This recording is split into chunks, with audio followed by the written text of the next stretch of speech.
Bom dia, boa tarde, boa noite. Meu nome é Khalid Jordan e tenho vontade e muita de ser professor na escola pública. Venho de uma família rodeada de educadores. Hoje em dia, tanto meu irmão, quanto minha irmã, quanto minha mãe, três tios, todos estão na área da educação. Então eu meio que, mesmo se eu quisesse fugir, eu não sei se eu conseguiria fugir da educação. Daí eu decidi que eu ia para a UNB e que eu queria fazer biologia, porque desde sempre eu falei que minha missão era proteger os animais e as plantas, desde quando eu sou criança e eu ia pro centro espírita e me perguntava.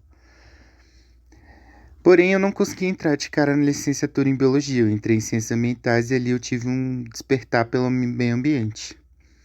Só que depois de ciências ambientais eu passei sim para biologia, para licenciatura em biologia. Tive experiências maravilhosas com o cursinho voluntário e com o PIBID, tanto os dois no ensino médio. Hoje em dia eu sou educador social no ensino fundamental e anos iniciais, ou seja, em escola classe, o que é muito, eu sempre gosto de falar que é muito enriquecedor você trabalhar com pedagogo, porque o pedagogo ele vai passar mais tempo da graduação estudando sobre o processo de educação, ao invés de também ter que aprender muito conteúdo que vai ser o que ele vai dar em sala de aula. Então é muito legal sempre essa troca que existe no meu trabalho como educador social. Daí, esse semestre eu peguei a matéria de estágio supervisionado em ensino de ciências e eu e a minha parceira de Oli decidimos fazer o EJA. E eu já ouvi da minha mãe que o EJA é um ambiente super interessante, onde os alunos vão te respeitar muito mais, onde você vai ver uma vontade de se estar ali, porque muitas vezes a criança não entende por que ela está ali. Ela vê como uma obrigação. Meu pai está me obrigando a estar aqui. Ela não vê como um processo que está moldando o que ela vai, como ela vai contribuir para a sociedade daqui para frente, né? Já o adulto, quando ele entra no eixo, ele tem um objetivo, que é estudar.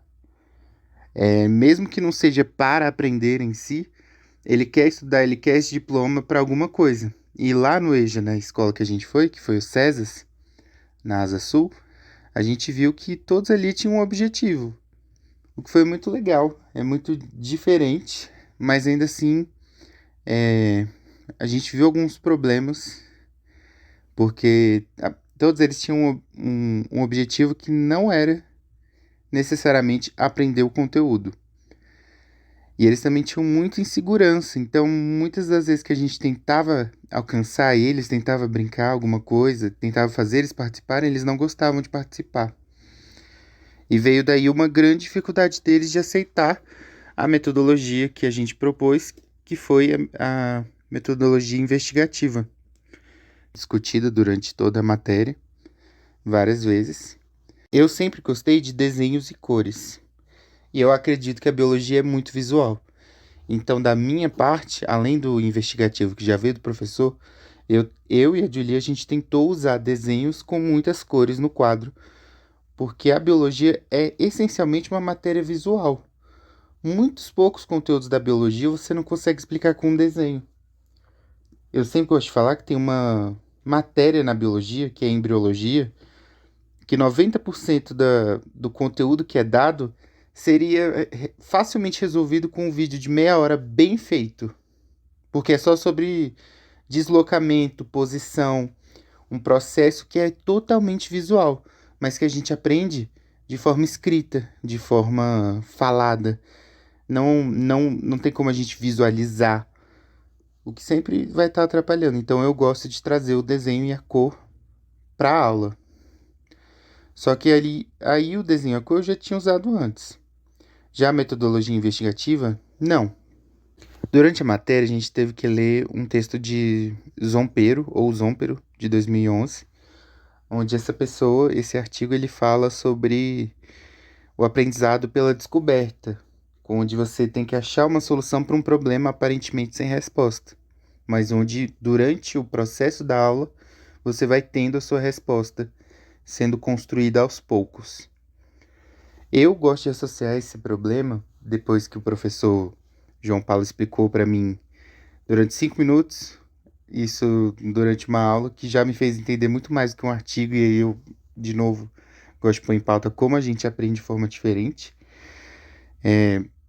Eu fiquei relacionando isso com pensamento crítico, né? Porque no ensino médio antigo, principalmente, a gente ouvia bater muito na tecla do pensamento crítico. Por que pensamento crítico? O que é o pensamento crítico? É você ver uma situação, conseguir criticar ela. E não criticar no sentido negativo, mas de conseguir entender ela de outra forma, da sua forma.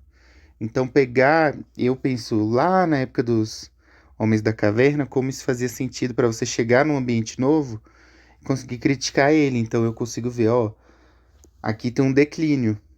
Lá longe tem um declínio e tá cheio de árvore. Então, eu sei que lá vai ter água, que essas árvores grandes vão nascer perto de água. E aí eu também fiquei pensando na questão educação versus ciências. Porque basicamente a gente chega aqui quase sem nenhum conhecimento, né? O que a gente chega no mundo sabendo são meio que os nossos instintos. Então, ou você vai adquirir conhecimento através da educação, que aí eu gosto de falar lá quando a criança observa e replica o comportamento do adulto. Então, tem crianças que eu trabalho que tem umas atitudes que quando eu vou conhecer o responsável, eu vejo, olha, essa atitude vem daí. Porém, não vem só da educação, também vem da ciência, vem do teste, vem de você formular uma hipótese e ir lá e testar. Então, quando você coloca alguma coisa na boca, que criança adora colocar, é um jeito de conhecer, é um jeito de entender aquilo. A boca, ela tem quase que 3 sentidos aí, né? O tato, o olfato e o paladar. Então, você vai estar tanto sentindo o gosto, quanto sentindo a textura, quanto o cheiro, de alguma forma, né? Porque tá ali embaixo da boca. Então, a criança, ela vai testar e vai observar. Esse é o processo natural de todo ser humano. Que quando a gente vai crescendo, a gente vai dando outros nomes, tipo educação e ciência. Porém, lá no ensino do EJA, a gente teve uma certa dificuldade. Que, como a Julie já disse, tanto essa metodologia já é complicada de você aplicar no ensino regular, e complicada no sentido de ser algo novo pra gente, né? Mas no EJA é ainda pior, pela questão do quê? Da segurança. Os alunos que estão lá são muito inseguros. Eles vêm de uma realidade onde eles pararam de estudar no ensino fundamental 2. Então, ver um conteúdo que eles não aprenderam, e principalmente os mais velhos, né? Ser dado por pessoas mais novas, eu senti que eles se sentiam mal de algum jeito. Então, no início, eles não gostaram da abordagem investigativa, mas mais pro final, nas últimas aulas, que eram mais aulas da Julie, eles foram pegando intimidade, eles foram conseguindo aprender. Eu consegui perceber depois que eles entenderam as aulas que eu dei também, isso me deixou muito feliz, porque na hora eles não interagiam, ficavam em silêncio, isso me desanimava muito, me deixava muito triste. Porém, hoje eu já sei que sim, eles entenderam sim, só que eles não precisam ficar me mostrando isso toda hora e eu também preciso aprender a lidar com a frustração de não ter as reações que eu queria ter. Que nem tudo vai ser do nosso jeito. Mas no processo de criação das nossas aulas, do planejamento das nossas aulas, a gente foi pensando nos conhecimentos prévios. Tem toda a questão da Carvalho de 2013 que fala que o aluno tem conhecimentos prévios e que eles são importantes e que eles devem ser usados, que eu concordo totalmente, Adili, também. E isso também me fez lembrar de um caso que eu aprendi na UNB com a minha professora de Fanero, a Regina Célia, onde ela falou dos conhecimentos não formais, os conhecimentos que não foram feitos na academia nem na escola, mas que são sim conhecimentos e também precisam ser reconhecidos, valorizados. Então, ela falou sobre o mateiro. O que é mateiro? É um cara que você contrata porque você quer chegar lá no meio de uma mata que não tem civilização. Ele vai na sua frente e ela diz que ela contratou um mateiro que ele simplesmente sabia muito mais de planta do que ela, que é uma pós-doutoranda em fanerofítica, sabe muito mais de capim, que é a área dela, do que ela.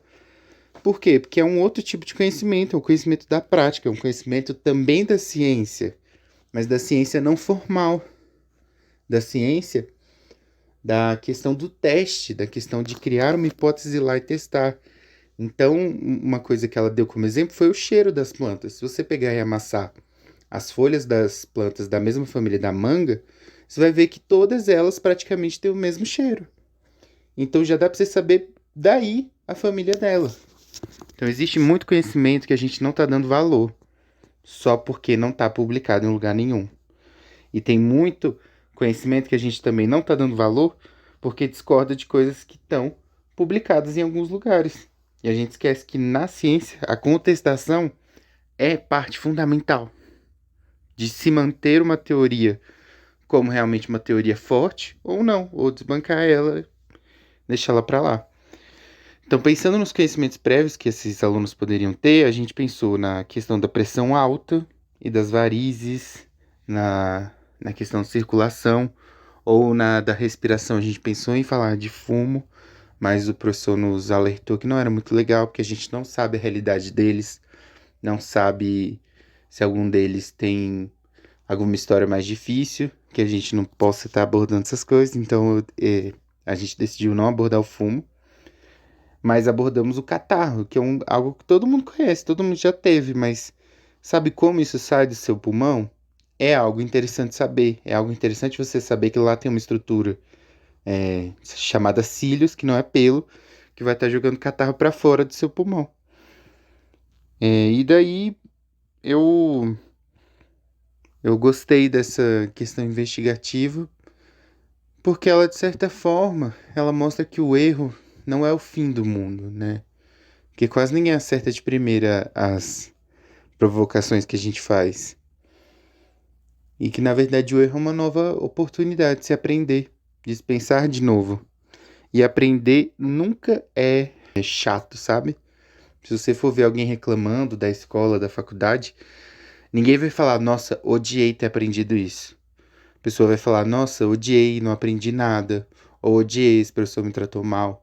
Mas o ato de se aprender, ele vai ser sempre prazeroso, ele vai ser sempre gostoso. E eu acho que é aí que a gente tem que se apoiar. É aí que a gente tem que se perceber